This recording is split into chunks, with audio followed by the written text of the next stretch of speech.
Hi everybody, my name is Rhys Barber. I'm one of the audiologists here at Audiology Associates. And my name is Taylor Green, and this is my particular patient to start with. There's three patients. Three Patients in this compilation. We've got a nice easy one to start with. So we've got this this plug of wax and skin. So you'll kind of see little lighter areas on this plug that we're pulling away here. You can see little tiny bits on the side. They're dry skin. How white that is underneath. Yeah, it's really thick skin as well. Yeah, thick.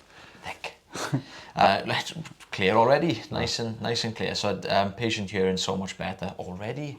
I wish everyone should move on that easy, yeah, doing if they were all like that. Yeah. Same patient here. Not so bad on this side. Patient didn't feel any problems, but obviously we're inclined to take this out because it may only block up very shortly after. Yeah. So and sometimes with like baths and showers, a bit of water in there, that plug might move a bit deeper in, and that happens a lot as well, doesn't it? Yeah, and you'll probably risk getting some water trapped behind there as well. So as you said, shower water, bath water. Yeah. It's just definitely worth taking these little bits up. Now we do actually leave but there's a little bit of skin you'll see, and you can kind of already see it at the bottom of the ear canal there. Is still left here. So this one, even though it was the better side, was putting up a little bit more of a fight, a bit more tricky to take out this one. Was that hanging on to that bit of skin then further in? I think it was. I think it's more so on the side is where it was holding on rather than the bottom. So you see the bottom was pretty loose. You can just see it kind of on the side there. So we're just going in with a fine end here. Very dry as well. You can see that's not actually suctioning into the tube. No, that's a very kind of thick keratin layer as well, isn't it, that one? Yeah. Oh, guys, apologies I wasn't on the last few videos. I kind of missed the last YouTube session. You did, didn't you? Came into work without my endoscope, so yeah, couldn't have worked without it. So I had to go back home, unfortunately. That's all right. Bit of a drive, but never mind. We got there, we made it. We did. We got right. We're back for this, but that's not like, because you're away now, aren't you, for a couple of days? So you won't be on. I think you're on the next 3, and I think after that I don't know whether you'll be on the one after that. I'm not too sure, because you're away, aren't you? So we won't get much YouTube time together. Got a little bit of annual leave. I'm not going abroad anyway, but just taking some time off, just to breathe.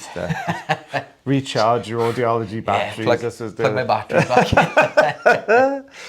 But yeah, we're just clearing up this this side now. So we've obviously put up a little bit of a bit of a struggle with those little bits of dry skin that were left, but all clear.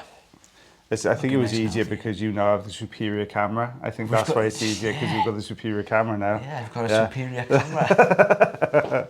By popular demand from YouTube and Facebook. So, how much is that? Well, 1.5 centimeters, I'm going to say. I didn't know what that was in inches. I didn't even look. I'm going to say 3/4 of an inch, thereabouts. That's what I reckon that is. It's about that. About that. So this is my patient here. So you can see we've got this much more sort of, it looks much stickier, this type of wax, almost that very honey-coloured wax. So you've got the standard size ulnar tube in here. I was just going to say that looks like the standard tube. You can see how narrow that ear canal is. It is a teeny tiny canal, and the reason I've gone for the standard tube over, say, at the fine end at this point is because I can see this is thick and sticky, and it's almost, when you start pulling it out now, it first sort of look like that very thick, sticky, honey-coloured wax. But when it starts getting pulled, there's actually long sort of strips of keratin in here, and the fine end was never going to get those out. So you can see here as we pull this out, there we are.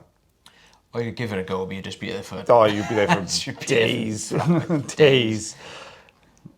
There we are, look at that coming away. Every few hours. Oh my goodness, look at that. Yeah, look at that bad boy. Woof. That's a kid under there. Magicians. So this lady was lovely as well, and her husband was sitting directly opposite watching the procedure. And I was all like, whoa, this is a good one. The husband's face was like, what is that? They would look really, really long on there. I think it did, as I was picking it up with the suction, I think some of it did actually get the suction tube at the end. But I did show the lady after, she was really shocked by that sort of ribbon that came out there. We've switched down to, now we've got the bulk of it out. I've switched down to the fine end now just to try and get these looser bits off, just so I don't want a clarinet or anything like that in the ear canal, so I've switched it down a little bit. You can see. So annoying that clarinet. I mean, it's loud for us, Yeah. let alone the patient, and it's horrible. It's horrible noise. I did ask on the last video, I don't know if you saw it, but I asked on the last video, did the viewers want to start to see some of the irrigations that we do? Because we've done a few irrigations. Yeah. This is, I think what I'm going to do, guys, I'm going to do a video about irrigation just to explain it a little bit, because you guys had so many questions in the comment section about irrigation. You know, why you've never done it before, why have you started doing it now? I thought it was bad for the ears, that it was banned in the UK. Some of the audiologists don't like the idea of getting water in their ears. So I think what we'll do is we'll probably do just a little bit of an explanation about irrigation. It'll probably take up a good sort of 5-10 minute video, just showing the process and what happens, all the other bits and bobs. So this is what it looked like before. This is what it looks like after. It's a very, very different ear canal. Now you can see patient didn't feel they had any issues with this one. It hasn't oiled this one at all. You can see it is dry as a chip in there. So it's just very dry, hard keratin layers. I'd normally say to a patient like this to start using a bit of olive oil on a regular basis. Yeah, it would just make more sense, wouldn't it? Oh, forceps are back in. You know. You can just see the suction's just not doing It's anything. just not touching that. But it's at a weird angle for the forceps. It's just tilting back a little bit, so you can't really get a great grip. Very dense cilia as well on the outside part of that ear canal. Just trying to grab an edge. It just doesn't want to budge. Look at it. You're almost trying to avoid giving the patient a free haircut as well when you're using the forceps. The amount of times I've yanked a couple of hairs out, especially when you see like there's one and it looks quite deep and you think, oh, I'll grab that, it's got to be loose. And you pull it and you don't realise it's still attached to the front. It's dink. I was like, oh, I'm so sorry. It's still attached. It's coming away really, really well. I've put a bit of oil in here just to help it along. I've got to get rid of this piece before I can start working on this deeper section. Slightly narrower canal here as well. I'm hoping this is just going to pull forwards. Oh, I think you're lucky there. I think we're lucky because there's nothing worse than when they've dried in that sort of backwards angle, pointing the top end and pointing more sort of medially and towards the eardrum there. Yeah, because that little bit you said you had to get rid of first. I mean, they can be a bit of a pain because even though they're on the side of the ear canal, or on the floor of the ear canal, trying to reach that bit behind, it's just going to start pulling up towards the suction and just like flapping in the tube. Every time. Oh my God, look at that. Look at that for a ribbon. Yeah, not my biggest one. That is a good ribbon. One. That's what the ribbon on its own, I think, is like 3.5-4 centimeters long. That's a good size ribbon. I'm going to do inches now before I forget. Inch and a half. Was it 4.5 centimeters? I think it was. It was a beastie, that wasn't it? Pretty, so pretty this is yours again. Oh, this is mine again. This is mine again. Can't remember this one, to be honest. But this is the one where there was some wax in those ears. We had to just take it out. Oh, gosh. It was that one. Remember that one? Oh yeah. I remember now. No, but we've got the standard size Zollner tube here.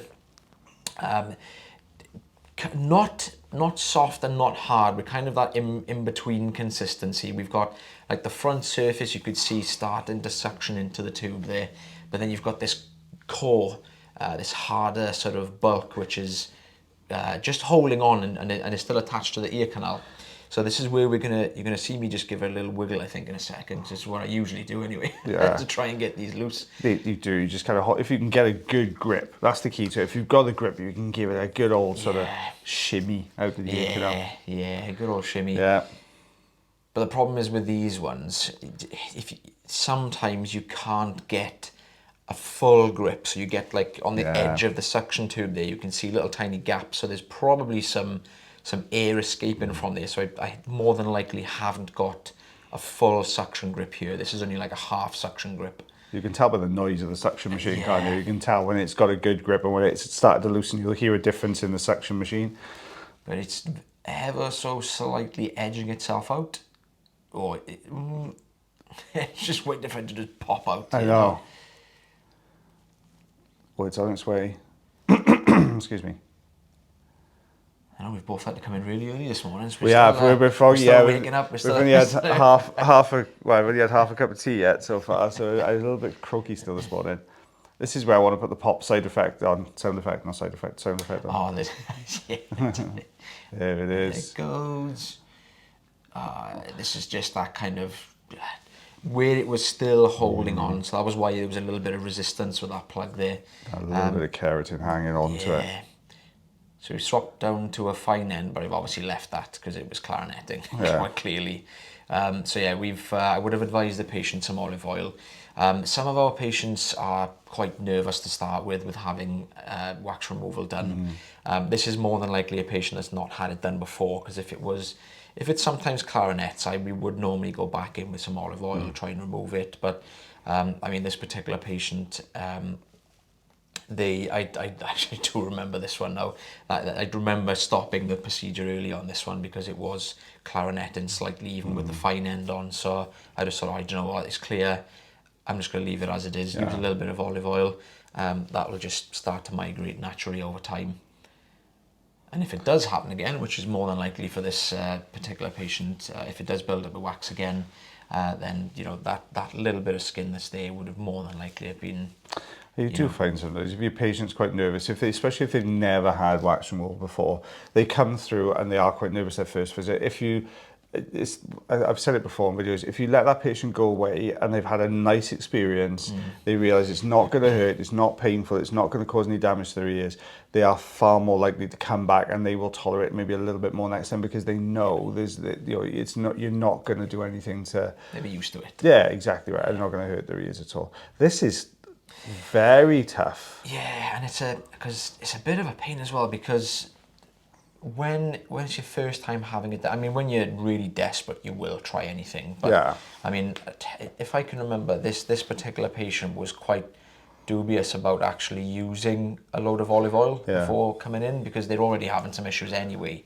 The last thing they want to do is just shove a load of olive oil in there and possibly make it worse. So yeah, you can see just how dry this is. The little bit of oil that the patient did use before coming in has affected like the surface layer. It's not really layer. You find when a lot of patients over here in the UK, if they go along to their GPs, a lot of GPs have stopped earwax removal services, just full stop, a lot of them. So they'll just get the advice of putting oil in. And what you'll find is when you put olive oil in your ears, especially if you're treating a wax blockage, for the first day or two, you'll feel worse. And if you're doing that if you've got to do it on both sides, people they're really reluctant. So I've got a lot of patients will do one ear, but they won't do the other, just because it made them feel worse on the one side. They don't want to have a really, really poor hearing on both sides, so they just don't like doing it. Yeah, so I'm trying to do that kind of draw forwards, go further back, draw forwards, go further back. So I'm trying to create a little gap above this wax here. We've managed to take a little bit away from the surface layer. So there's that lighter bit at the top there, that looks very thin. So I'm trying to get we might be lucky here, just trying to get the Jobs and Horn into here. You can see it's just sunk itself into that wax. Yeah. So I'm hoping that's going to be enough here to get this away. If it was a slightly bigger gap, this would be a perfect one for a St. Bart's hook, wouldn't it? Because it's got that really tough... Oh, here we go. We've just got behind it now. You can see we've just got into that little gap there.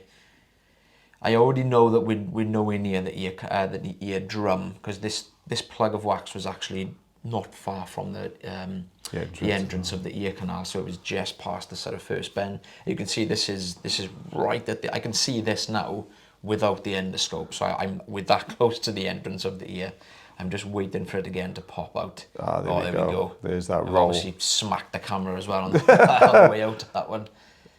Look at that go. I think this is still my inferior camera. I think this is the... Is this the old one, is it? It might be, actually. I think it is, actually. Yeah, I think you're looking at it. You'll get probably a mixed bag of videos for the next couple of days, but it's... struggling to pick it up. Sometimes they're that tough, they just won't... you can't get the tool back into them here to lift them up. They just won't budge. Jobs. It's jabbing it. Just a little drill in the side of it, yeah. We don't do that, no, we don't. I'm going to say 3/4 inch. The bar that shows us how much video is left is right over the inches, so I can't quite see, but I think it's 3/4 inch. Yeah, I would say about 3/4 inch, and just over 2 centimeters.